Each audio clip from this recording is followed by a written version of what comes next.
আসসালামু আলাইকুম ওয়া রাহমাতুল্লাহি ওয়া বারাকাতুহু। আমার নাম মোহাম্মদ মাকসুদুর রহমান। আমি কিশোরগঞ্জ থেকে এসেছি। আমি ভিয়েতনাম যাচ্ছি ফুড প্যাকেজিং করার কাজে। আর এটা বিআইসি গ্লোবালের মাধ্যমে আমার এই ভিসাটা প্রসেসিং হয়েছে। বিআইসি গ্লোবালে যারা আছেন ওনারা অত্যন্ত ভালো। ওনাদের সার্ভিস অত্যন্ত ভালো। আপনারা যারা আছেন আমি আশা করব এখানে আসবেন। অন্ততপক্ষে আপনাদেরকে এটা আশ্বাস দিতে পারি যে আপনারা এখান থেকে হতাশ হবেন না। অন্য জায়গায় যেভাবে আমরা টাকা জমা দিলে যেভাবে হতাশ হই, এখানে এই জিনিসটা নাই। এটা অন্ততপক্ষে এই জিনিসটা আমাদের কাছে বা আমার কাছে ভালো লেগেছে বিশেষ করে। আর এখানকার যারা স্টাফ আছেন ওনাদের ব্যবহার, ওনাদের আচরণ সমস্ত কিছুই আমার কাছে খুব ভালো লেগেছে।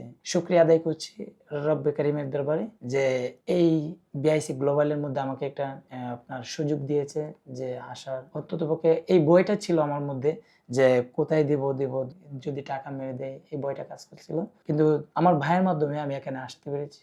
আর এখানে আপনারা যদি আসতে পারেন ইনশাআল্লাহ প্রতারণা হবেন না। আসসালামু আলাইকুম ওয়া রাহমাতুল্লাহ।